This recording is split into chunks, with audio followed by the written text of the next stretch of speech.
Hello student, welcome to the 19th lecture of isomerism. We are in a chapter of general organic chemistry और general organic chemistry के second chapter isomerism में हमने दो parts cover कर लिए। सबसे पहले जब हम लोग ने आइसोमेरिज्म स्टार्ट किया था तो मैंने आपको बताया था दो टाइप के आइसोमेरिज्म होते हैं। एक होता है स्ट्रक्चरल आइसोमेरिज्म और एक होता है स्टीरियो आइसोमेरिज्म। स्ट्रक्चरल आइसोमेरिज्म में हम लोग ने राइट टाइम पे एफएम वजा सीपी में ring chain tautomers chain position metamers और फंक्शनल आइसोमर्स हमने डिटेल में डिस्कस कर दिया और दो लेक्चर्स हम लोग ने सिर्फ एमसीक्यू भी सॉल्व किए थे। उसके बाद में हम लोग ने स्टार्ट किया था स्टीरियो आइसोमेरिज्म। स्टीरियो आइसोमेरिज्म में दो पार्ट्स होते हैं, एक होता है कॉन्फॉर्मेशनल आइसोमर्स और एक होता है कॉन्फिगरेशनल आइसोमर्स। कॉन्फॉर्मेशनल आइसोमर्स हमने पूरा एक एक चीज डिटेल में कवर कर ली है। मैंने आपको chair form, board form, twisted board सब एक एक चीज डिटेल में बता दी थी। न्यूमैन प्रोजेक्शन में स्टेबिलिटी कैसा था, प्रीवियस लेक्चर जो था लेक्चर नंबर 18 उसमें मैंने आपको क्वेश्चन सॉल्व करवाए थे। ठीक है, तो आज के लेक्चर में हम लोग स्टीरियो आइसोमेरिज्म का जो सेकेंड पार्ट है, ठीक है ना, बहुत ज्यादा इंपॉर्टेंट है, उसके ऊपर हर साल क्वेश्चन आता ही आता है नीट और जेई में। तो जो सेकेंड पार्ट है स्टीरियो आइसोमेरिज्म का उसको स्टार्ट कर रहे हैं, वो है कॉन्फॉर्मेशनल एनालिसिस के बाद कॉन्फिगरेशनल एनालिसिस। ठीक है, तो आज का जो हमारा लेक्चर है बेटा वो है configurational isomers. Configurational isomers, so basically again it is a type of dash stereoisomers। ठीक है ना, स्टीरियो आइसोमर्स के कितने टाइप्स थे, दो थे। So it is an example of stereo और it is a type of stereo isomers. ठीक है, 3D isomers. Now configurational isomers जो होते हैं they are further classified into two types. Very very important, they are further classified into two types. सबसे पहला आता है geometrical isomers, very very important. So कहना से बेटा एक एमसीक्यू क्वेश्चन हमारे लिए बन गया, geometrical isomers are the examples of dash stereo and or we can say configurational isomers। और दूसरा होता है बच्चों ऑप्टिकल आइसोमर्स। दोनों इक्वली इंपॉर्टेंट हैं, कम से कम 3 से 4 लेक्चर हमारे सिर्फ ज्योमेट्रिकल आइसोमरिज्म चलेंगे और नेक्स्ट 3 से 4 लेक्चर्स हमारे कौन से चलेंगे बेटा, ऑप्टिकल आइसोमर्स चलेंगे। ठीक है, so geometrical isomers and optical isomers are the two types of configurational isomers. Conformational isomers में तो ऐसा कोई क्लासिफिकेशन था नहीं, कॉन्फिगरेशनल में हमारे पास है ज्योमेट्रिकल एंड ऑप्टिकल। ठीक है, तो आज के लेक्चर में मैं सिर्फ ज्योमेट्रिकल स्टार्ट कर रहा हूँ, ऑप्टिकल जब स्टार्ट करूंगा तब इसका डिटेल में आपको इंट्रोडक्शन दूंगा। ठीक है, तो सबसे पहले हम लोग स्टार्ट करते हैं ज्योमेट्रिकल आइसोमर्स। ठीक है बेटा, ज्योमेट्रिकल आइसोमेरिज्म ना, नाम से पता चला है ज्योमेट्रिकल आइसोमर्स में ज्योमेट्री क्या होगी बेटा, डिफरेंट होगी। सो द स्टीरियो आइसोमर्स और the stereo isomerism which arises due to difference in geometry around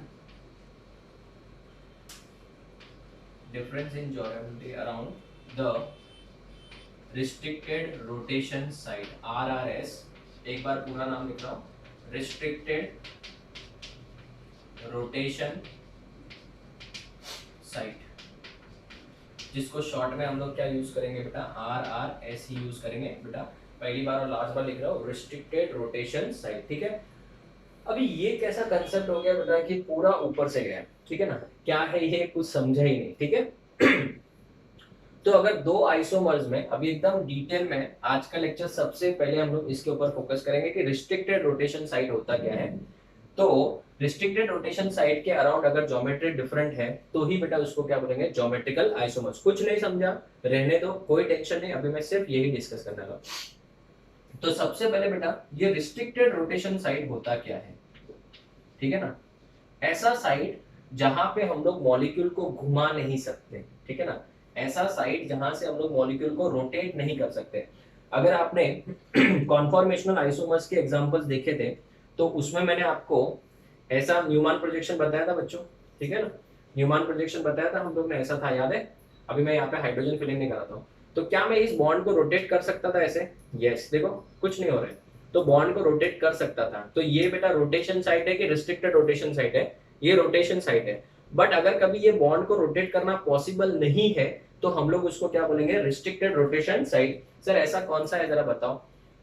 restricted rotation site में सबसे पहले मैं बताऊंगा आपको अल्कीन्स के बारे में।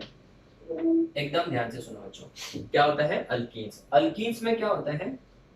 कार्बन और कार्बन के बीच में बेसिक क्या होता है? डबल बॉन्ड होता है जिसमें से एक बॉन्ड क्या होता है? सिग्मा होता है, और एक बॉन्ड जो होता है बेटा वो कौन सा होता है? पाई बॉन्ड होता है। क्या होता है? Pi bond. तो फर्स्ट टाइम आप अपने लाइफ में एक अल्कीन का मॉडल देखने वाले हो। अभी जस्ट 2 सेकंड के बाद अल्कीन का मॉडल मैं आपको बताता हूँ, ध्यान से देखना। This is the model of alkyne, ये वाला। सर ये क्या है? ये देखो, ये कार्बन और ये कार्बन है। प्लीज डोंट गेट कंफ्यूज, जो मैं बोल रहा हूँ एकदम ध्यान से सुनो। फ्यूचर में जितने भी लेक्चर्स होंगे हमारे, उसमें याद रखना ये जो व्हाइट बॉन्ड होता है, व्हाइट बॉन्ड होता है उसको बेटा सिग्मा नाम दिया जाता है। पाई बॉन्ड जो होता है, पाई बॉन्ड वो ऊपर भी होता है ऐसे, ठीक है, और नीचे भी होता है। तो ये ट्रिपल बॉन्ड नहीं है, प्लीज ध्यान से सुनो, एकदम ध्यान से। ये वाला पाइप और ये वाला पाइप, ये दोनों मिला के एक पाई बॉन्ड है। समझ रहे बच्चों? ये दोनों मिला के एक पाई बॉन्ड है। और ये वाला व्हाइट बॉन्ड एक सिग्मा है। सिग्मा के लिए एक ही पाइप यूज किया जाता है। पाई बॉन्ड बेटा हमेशा याद रखना प्लेन के ऊपर भी होता है, प्लेन के नीचे भी होता है। तो इस वजह से बेटा इसको क्या बोलेंगे? ये दोनों मिला के एक पाई बॉन्ड है, ठीक है ना। सो अगर 2 पाई बॉन्ड होते हैं तो एक फिर ऐसा और होता था, ऐसे और एक ऐसे। तो इसका मतलब टोटल यहाँ पे कितने पाइप्स होते हैं? ऐसे 4 होते हैं। क्यों? क्योंकि 2 पाइप मतलब एक पाई बॉन्ड, तो 4 पाइप मतलब 2 पाई बॉन्ड। तो बच्चों ये वाला जो कंपाउंड है इसमें ये डबल बॉन्ड है कि ट्रिपल बॉन्ड है? पहले ये कंफ्यूजन दूर करो। ये बच्चों क्या है? डबल बॉन्ड है। 1 सेकेंड।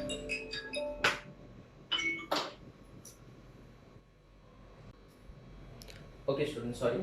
दे देखिए, तो यहाँ पे ये वाला जो सिग्मा बॉन्ड है और ये दोनों मिला के एक पाई बॉन्ड होता है। डोंट गेट कंफ्यूज, ये ट्रिपल बॉन्ड नहीं है। 3 दिख रहा है, 1 2 3। स्टूडेंट्स को जनरली ट्रिपल बॉन्ड दिखता है, बराबर। तो स्टूडेंट्स रिस्ट्रिक्टेड रोटेशन साइड का मतलब क्या होता है वो समझिए, मेन पॉइंट, ठीक है। अगर मेरे पास कोई अल्कीन है, अभी ये देखिए, ये कंपाउंड और इस कंपाउंड में आप लोग कोई डिफरेंस दिख रहा है? इस कंपाउंड में और इस कंपाउंड में कोई डिफरेंस दिख रहा है? हाँ सब दिख रहा है ना। क्या डिफरेंस दिख रहा है बताओ सर? डिफरेंस ये दिख रहा है कि यहाँ पे येलो दोनों इस पाइप के ऊपर वाले, मतलब सेम साइड में, मतलब सेम साइड है तो सिस हो जाएगा। यहाँ पे अगर आप ध्यान से देखोगे तो यहाँ पे जो येलो है एक ऊपर है और एक नीचे, मतलब दोनों ऑपोजिट साइड में, तो इसको ट्रांस बोल सकते हैं, बराबर है। तो स्टूडेंट मेरा आपसे एक सिंपल सा सवाल है, क्या ये दोनों कंपाउंड अलग है? हाँ दोनों अलग है, रियल में अलग है। बहुत सारे बच्चे क्या बोलेंगे, सर इसको रोटेट करके बना सकते हैं ना। ये देखो, अगर आप रोटेट करना चाहो, ठीक है, मैं रोटेट कर रहा हूँ, इसको फिक्स कर दिया, ये वाले पार्ट को फिक्स कर दिया, इसको घुमाओ। अगर मैं इसको रोटेट करना चाहूँ ऐसे, तो ये देखो ये बॉन्ड कैसे हो जाएगा ऐसा, ये देखो टूट जाएगा। तो ये बॉन्ड बेटा ये तो खतरनाक हो रहा है ऐसा। तो क्या मुझे बताया इसको रोटेट किया जा सकता है? नहीं, ये बॉन्ड टूट जाएगा ऐसे, ऐसे रोटेट नहीं कर सकते आप इसको। तो स्टूडेंट्स क्या मुझे बताओ, यहाँ पे इस मॉलिक्यूल को रोटेट करना पॉसिबल है कि नॉट पॉसिबल है? Sir not possible. ये देखो ना क्या हो रहा है, टूट रहा है, तो बेटा बॉन्ड टूट जाएगा। ये देखो टूट भी गया, ठीक है। तो ये वाला जो साइट है, ये वाला साइट, ये जो जगह है, वहां पे बॉन्ड का रोटेशन अलाउड है या नहीं है? नहीं है। तो हम लोग बोलेंगे रिस्ट्रिक्टेड रोटेशन साइट। वापस बोलो, रिस्ट्रिक्टेड रोटेशन साइट, ठीक है। अभी बहुत सारे बच्चे ऐसे बोलते रहेंगे कि सर हम लोग इस कंपाउंड को उसमें कन्वर्ट कर सकते हैं। मैंने बोलूंगा कैसे? तो बोलेंगे सर पाई बॉन्ड तो होता है वो वीक होता है। हाँ, तो बोलते हैं उसको तोड़ दो, पूरा ही टूट गया। पाई बॉन्ड जो है वो वीक होता है, उसको ब्रेक कर दो। मैंने बोला ठीक है। फिर आप इसको रोटेट करो, रोटेट कर दिया, फिर आप इसको वापस जोड़ दो, ठीक है ना। बच्चों इसके लिए बेटा आपको क्या करना पड़ेगा? पाई बॉन्ड को तोड़ना पड़ेगा। और पाई बॉन्ड को तोड़ने के लिए जो एनर्जी लगती है वो रूम टेम्परेचर पे अवेलेबल नहीं होती है। तो अगर आप ये सोच रहे हो कि इसको मैं बॉन्ड तोड़ के, बराबर है, इसको ऐसे घुमा के वापस जोड़ दूंगा, तो ये बेटा रूम टेम्परेचर पे पॉसिबल नहीं है। तो इसलिए इन दोनों कंपाउंड्स को आप क्या बोलोगे बेटा? इन दोनों कंपाउंड्स को बोलोगे आइसोमर्स। ये वाला कंपाउंड इसमें कन्वर्ट नहीं हो सकता और ये वाला कंपाउंड इसमें कन्वर्ट नहीं हो सकता, जबकि दोनों का मॉलिक्यूलर फॉर्मूला क्या है? सेम है, खाली स्पेस में अरेंजमेंट क्या है? डिफरेंट है। तो इसको स्टीरियो आइसोमर्स बोलेंगे। और ये वाला जो साइट है वो कौन सा साइट है? Restricted rotation site. Restricted rotation site के अलोंग ज्योमेट्री अलग है। कैसे? ये जो येलो है वो ऊपर है और इसमें येलो क्या है, नीचे है। तो इस वजह से ज्योमेट्री अलग होने की वजह से बेटा इनको क्या बोलेंगे, ज्योमेट्रिकल आइसोमर्स। तो यहाँ पे मैंने क्या लिखा है देखो, द स्टीरियोआइसोमर्स तो है in which arises due to difference in geometry around the restricted rotation side. तो रिस्ट्रिक्टेड रोटेशन साइड कौन सा था, ये था। तो अगर कभी डबल बॉन्ड आ जाए तो वहां पे क्या हो जाएगा, रिस्ट्रिक्टेड रोटेशन साइड। तो अल्कीन में अगर मैं बात करूं, यहाँ पे समझो कार्बन कार्बन ये डबल बॉन्ड है और अल्कीन के बॉन्ड ऐसे होते हैं बराबर है। तो ये वाला जो साइड है, ये वाला, इसको आप क्या बोलोगे, रिस्ट्रिक्टेड रोटेशन साइड, RRS। एकदम शॉर्ट में अच्छे से समझा, ठीक है ना। बहुत सारे एग्जांपल्स दूंगा, डोंट वरी सर। इसका मतलब 99% जो बच्चे हैं वो दिमाग में बिठा ले, डबल बॉन्ड होगा तो रिस्ट्रिक्टेड रोटेशन साइड होगा, ठीक है ना, 101% करेक्ट। लेकिन उसके अलावा भी बहुत सारे एग्जांपल्स हैं, जैसे कि अगर मेरे पास में साइक्लोअल्केन है, सॉरी क्या है बच्चों, साइक्लोअल्केन। तो साइक्लोअल्केन अगर मेरे पास है तो वहां पे भी रिस्ट्रिक्टेड रोटेशन साइट होता है। कैसे सर, देखो जरा एग्जांपल से समझो अच्छे से। मेरे पास में ये वाला कंपाउंड है, समझो ये सर साइक्लो क्या है, पेंटेन है, बराबर। रिस्ट्रिक्टेड रोटेशन साइट मतलब जिस बॉन्ड को आप रोटेट नहीं कर सकते। चलो रेडी। अगर मैं समझो इस साइक्लोपेंटेन में ये दो कार्बन एटम, कोई भी आपकी मर्जी, मैं ये दो कार्बन एटम ले लेता हूं, ठीक है। अगर मैं इनको रोटेट करना चाहूं तो क्या ये रोटेट हो पाएगा, नहीं हो पाएगा। ये देखो, ये तो रिंग पूरा रोटेट कैसे होगा, चलो ऐसे कैसे भी रोटेट करोगे पूरा रोटेट हो पाएगा क्या, नहीं हो पाएगा। तो चलो ये व्हाइट वाले को हटा के समझो मैंने यहाँ पे पर्पल लगा दिया। तो ये पर्पल जो है इधर से इसकी जगह पे आ सकता है क्या, इसको आने के लिए क्या करना पड़ेगा, रोटेट। तो ये तो बेटा रिंग टूट जाएगा। तो क्या मुझे था, ये वाला साइड कौन सा साइड है, देखो सिंगल बॉन्ड होने के बावजूद भी ये रोटेट नहीं हो सकता, because it is a part of the ring. अगर वो रिंग का पार्ट है तो भी वो रिस्ट्रिक्टेड रोटेशन साइड में आएगा। तो ये वाला साइड रिस्ट्रिक्टेड रोटेशन साइड, क्या इसको भी रोटेट कर सकता हूं, नहीं। ये सब कौन से साइड हो जाएंगे, रिस्ट्रिक्टेड रोटेशन साइड। तो अगर मैं इस कार्बन को लूं और इस कार्बन को, होने के लिए तो सब है, बट ये वाला अगर मैं बात करूं तो ये वाला आपका कौन सा साइड है, रिस्ट्रिक्टेड रोटेशन साइड हो जाएगा। तो ये वाला सेकेंड एग्जांपल हो गया। Third example, example number third, spiranes. क्या बेटा, स्पाइरेंस, वन सेकेंड।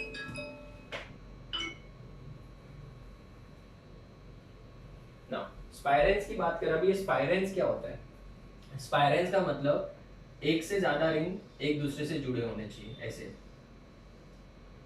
ये रिंग नंबर 1, ये रिंग नंबर 2, इस तरीके से दोनों में बेटा एक ही कार्बन एटम कॉमन है। ये देखो ये कॉमन कार्बन एटम एक ही है। ऐसे रिंग्स को क्या बोलते हैं बेटा, स्पाइरेंस। समझो यहाँ पे एक A जुड़ा हुआ है, यहाँ पे B जुड़ा हुआ है, यहाँ पे A जुड़ा हुआ है, यहाँ पे B जुड़ा हुआ है तो इसमें भी रिस्ट्रिक्टेड रोटेशन साइड है बेटा। अभी ये क्या है सर, ये देखो, ठीक है ना। अब ये देखो, ये फर्स्ट रिंग है, कितने कार्बन का है, 4 कार्बन का रिंग है। ये कार्बन कितने का रिंग है, 4। अगर ये रिंग में और ये रिंग में कॉमन देखूं तो देखो एक ही कार्बन है, ये रहा, एक ही कार्बन है कॉमन, बराबर है। क्या मैं इस ग्रीन वाले पार्ट को इधर लाना चाहूं तो क्या मैं इसको रोटेट कर सकता हूं, नॉट पॉसिबल, टूट जाएगा रिंग। तो इसका मतलब इसमें भी क्या है, रिस्ट्रिक्टेड रोटेशन साइड है। तो इस वाले केस में भी बेटा हमारे पास में रिस्ट्रिक्टेड रोटेशन साइड है। तो जरूरी नहीं कि रिस्ट्रिक्टेड रोटेशन साइड होने के लिए क्या होना चाहिए, डबल बॉन्ड ही होना चाहिए, रिंग होगा तभी भी चलेगा, ठीक है। Fourth and the next case is allenes. Sir ये अलीन्स क्या होता है, अलीन्स का मतलब होता है कंटिन्यूअस डबल बॉन्ड वाला कार्बन। ये देखो, अगर मैं इस कंपाउंड की बात करूं, ठीक है ना, तो इसमें भी रिस्ट्रिक्टेड रोटेशन साइट है। सर ये कैसे दिखेगा बताओ, ये देखो, ये तो मेरे पास अल्कीन है, ये वाला, ठीक है ना। अभी यहाँ पे ये कार्बन है, इसके ऊपर वापस से डबल बॉन्ड है। तो मैं क्या कर रहा हूँ, देखो ध्यान से, इस वाले पार्ट को हटा देता हूँ और यहाँ पे ये वाला पार्ट जोड़ देता हूँ, समझो, ठीक है, देखना। तो यहाँ पे डबल बॉन्ड ऑलरेडी है, यहाँ पे एक और डबल बॉन्ड मैं जोड़ रहा हूँ, ठीक है 1 second.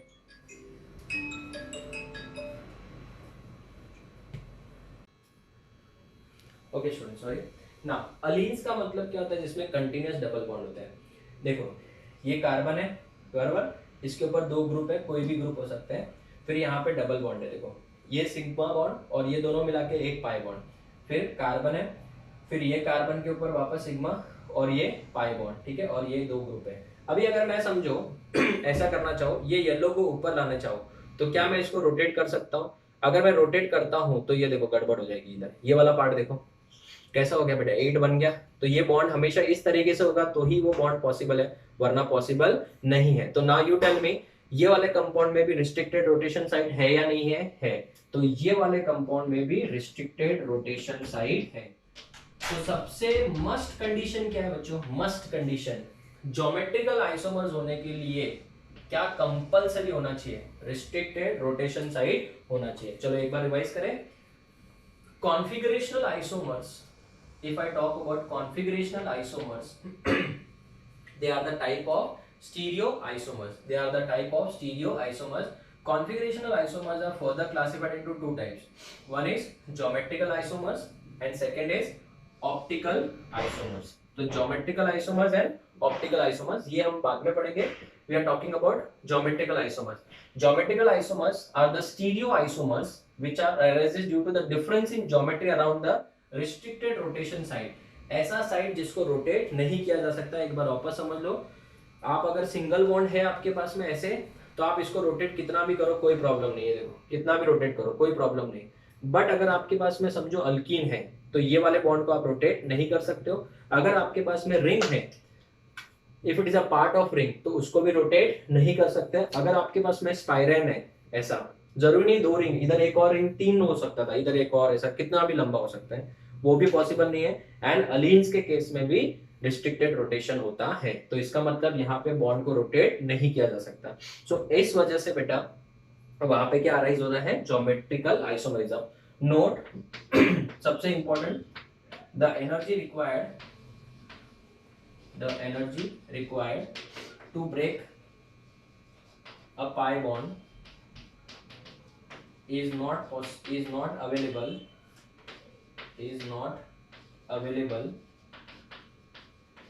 at dash temperature, room temperature पे जो एनर्जी अवेलेबल होती है उससे आप पाई बॉन्ड को तोड़ नहीं सकते स्टूडेंट्स, ठीक है। तो ये ज्योमेट्रिकल आइसोमेरिज्म का फर्स्ट पार्ट हुआ। अभी मैं आपको सिखाऊंगा कि ज्योमेट्रिकल आइसोमेरिज्म दिखाने के लिए सिर्फ और सिर्फ रिस्ट्रिक्टेड रोटेशन साइड हो जाएगा तो काम नहीं चलेगा, उसके अलावा भी दो और मस्ट कंडीशंस है, वो मैं आपको सिखाऊंगा। No doubt restricted rotation side होना चाहिए, उसके साथ साथ भी बहुत सारी चीजें होनी चाहिए, तो वो मैं अभी बताऊंगा एकदम अच्छे से डिटेल में। आज हम लोग सिर्फ कंडीशंस तक डिस्कस करेंगे, नेक्स्ट लेक्चर में आगे बढ़ेंगे। सो वीडियो छोटा बनेगा, ज्यादा बड़ा नहीं बनेगा, ठीक है। तो आप लोग अभी इसका फोटो लो, फिर मैं आगे का पार्ट सिखाता हूँ।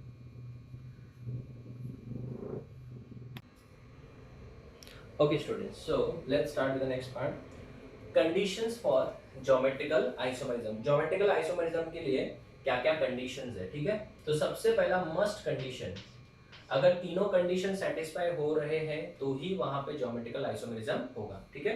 तो सबसे पहला point, molecule should have RRS. What is that? Restricted rotation site. Molecule के पास रिस्ट्रिक्टेड रोटेशन साइड होना कंपलसरी है, तभी बेटा वो ज्योमेट्रिकल आइसोमेरिज्म शो करेगा। GI मतलब ज्योमेट्रिकल आइसोमर्स, ठीक है ना। जैसे एग्जांपल के तौर पे मेरे पास समझो अल्कीन है, तो क्या इसमें ज्योमेट्रिकल आइसोमेरिज्म होने के चांसेस है?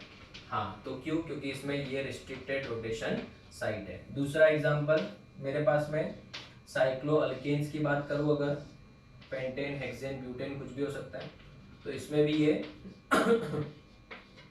रिस्ट्रिक्टेड रोटेशन साइट है। थर्ड वाला, अगर मेरे पास में स्पाइराइन्स है, जैसे ये वाला एग्जांपल देखो, ये स्पाइरन है, तो इसके अंदर भी ये वाला जो पार्ट है वो बेटा क्या है? रिस्ट्रिक्टेड रोटेशन साइट है। उसके बाद में लास्ट में डी जो मैंने बताया था, अलीन्स, ठीक है ना। जरूरी नहीं दो ही डबल बॉन्ड, और कंटिन्यू भी हो सकता है, एक से ज्यादा कंटिन्यूअस होने चाहिए बच्चों। कंटिन्यूअस होगा तो ही उसको अलीन बोलेंगे। अभी इसको अलीन मत बोलना, दिस इज नॉट अलीन, ये तो सिंपल है, ब्यूटाडाइन बोलेंगे इसको। तो ये वाले साइड को क्या बोलेंगे? Restricted rotation side. ये फर्स्ट मस्ट कंडीशन है।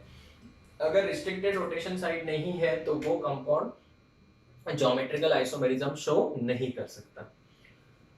रिस्ट्रिक्टेड रोटेशन साइड के साथ दूसरा, at the terminal ends of the restricted rotation site, at the terminal ends of restricted rotation site, the group must be different. The groups must be different. Groups क्या होने चाहिए बच्चों? Different होने चाहिए। Groups must be different. Groups different क्यों होने चाहिए? देखते हैं कैसे। मेरी बात ध्यान से सुनो। जैसे एग्जांपल के तौर पे मेरे पास में समझो ये अल्कीन है, ठीक है ना, और यहाँ पे 4 ग्रुप्स होते हैं। जैसे ये अल्कीन है बेटा, ठीक है ना, यहाँ पे 4 ग्रुप्स हैं। यहाँ पे समझो मैंने लिखा A और ये B, तो A और B इक्वल नहीं होना चाहिए, ये दोनों सेम नहीं होना चाहिए। क्या नहीं होना चाहिए? सेम। और समझो यहाँ पे X और यहाँ पे Y लिखा है, तो X और Y इक्वल नहीं होना चाहिए, ठीक है ना। सर एक डाउट था, पूछो ना बेटा। सर ये दोनों इक्वल हो सकते हैं क्या? A और X इक्वल हो सकते हैं। देखो ना क्या लिखा है, at terminal ends of the restricted rotation side. End कौन सा है? ये वाला एंड है। The groups must be different, ये वाला ग्रुप इसके साथ डिफरेंट होना चाहिए, ये दोनों सेम नहीं होना चाहिए। अगर ये दोनों सेम है तो ये बेटा बहुत बड़ा ट्रिक है, उसमें आपके ग्रुप्स डिफरेंट नहीं है तो वो आपका ज्योमेट्रिकल आइसोमेरिज्म शो नहीं करेगा। तो ज्योमेट्रिकल आइसोमेरिज्म शो करने के लिए example A, groups must be different. जहां पे क्या हो रहा है, रिस्ट्रिक्टेड रोटेशन साइड के जो टर्मिनल एंड्स है वहां पे ग्रुप्स मस्ट बी डिफरेंट। जैसे अगर मेरे पास समझो ये एग्जांपल है, ये साइक्लो क्या है, ब्यूटेन है, ये साइक्लोब्यूटेन है, यहाँ पे 2 ग्रुप्स है। तो ये बेटा पहली बात तो कौन सा साइड है बताओ? Restricted rotation side. तो ये वाला जो है वो एंड्स हो गए। यहाँ पे समझो मैंने लिखा x और y, तो x और y इक्वल नहीं होना चाहिए। और यहाँ पे मैंने लिखा a और b, a और b इक्वल नहीं होना चाहिए। हाँ ये दोनों इक्वल हो सकता है, ये दोनों भी इक्वल हो सकता है, ये भी इक्वल हो सकता है, ये भी इक्वल हो सकता है।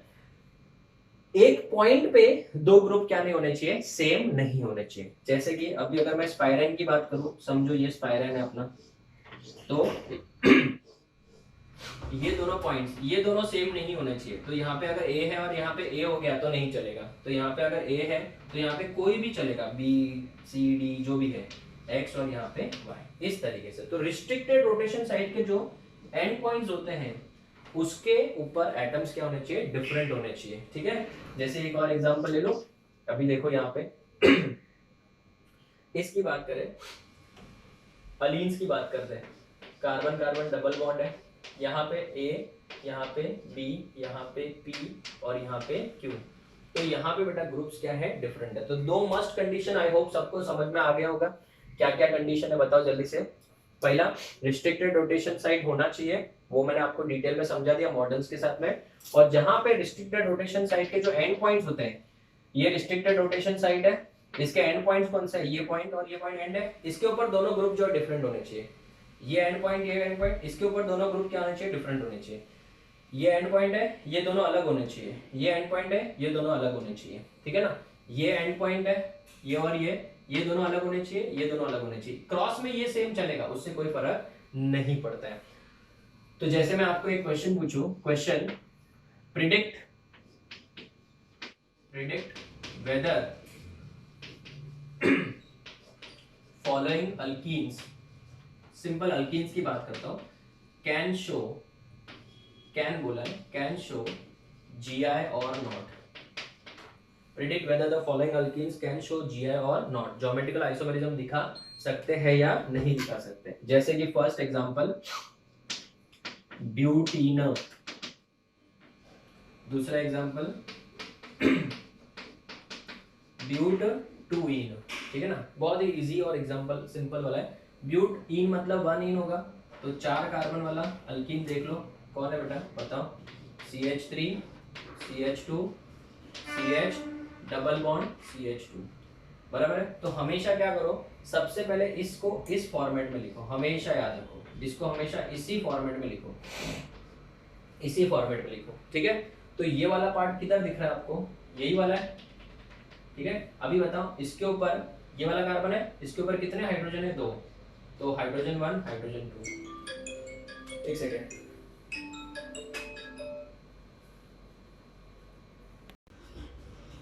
ओके स्टूडेंट्स, सो सॉरी, आगे अगर हम लोग इसकी बात करें तो इस कार्बन के ऊपर एक तो हाइड्रोजन है, आपकी मर्जी जहाँ पे भी हाइड्रोजन डालना है। दूसरी जगह पे क्या ये इथाइल ग्रुप है, तो इसको मैं C2H5 लिख देता हूँ। तो मुझे बता सबसे मस्ट कंडीशन क्या है, रिस्ट्रिक्टेड रोटेशन साइड। तो क्या यहाँ पे रिस्ट्रिक्टेड रोटेशन साइड है? हाँ, बराबर है। फिर दूसरी कंडीशन क्या है, ग्रुप्स मस्ट बी डिफरेंट। ये वाला ग्रुप और ये वाला ग्रुप क्या है, सेम है ना, तो इसका मतलब इसमें ज्योमेट्रिकल आइसोमेरिज्म शो करने की कोई ताकत नहीं है, सो इसमें जीआई शो नहीं करेगा, no GI, simple. But two ene की बात करें तो ब्यूट टू इन का स्ट्रक्चर सबसे पहले बनाना पड़ेगा। अगर मैं इसको ब्यूट टू इन मान लूँ तो सबसे पहले हमेशा डबल बॉन्ड वाला कार्बन ड्रॉ किया करो। जैसे ये कार्बन कार्बन डबल बॉन्ड है, ऐसे ऐसे ऐसे ऐसे, राइट, बराबर है। इस कार्बन की बात करें तो इसके ऊपर एक हाइड्रोजन, यहाँ पे क्या आएगा बेटा, CH3। इस कार्बन की बात करें तो इसके ऊपर भी हाइड्रोजन, आपके ऊपर डिपेंड करता है, जिधर लिखना लिखो, कोई फर्क नहीं पड़ता उससे, एक CH3। तो क्या इसके पास में रिस्ट्रिक्टेड रोटेशन साइट है? हाँ। इस रिस्ट्रिक्टेड रोटेशन साइट के टर्मिनल कार्बन्स के ऊपर ये पॉइंट और ये पॉइंट पे ग्रुप्स मस्ट बी डिफरेंट। ये वाले ग्रुप को इसके साथ कंपेयर करो, अलग है, यस।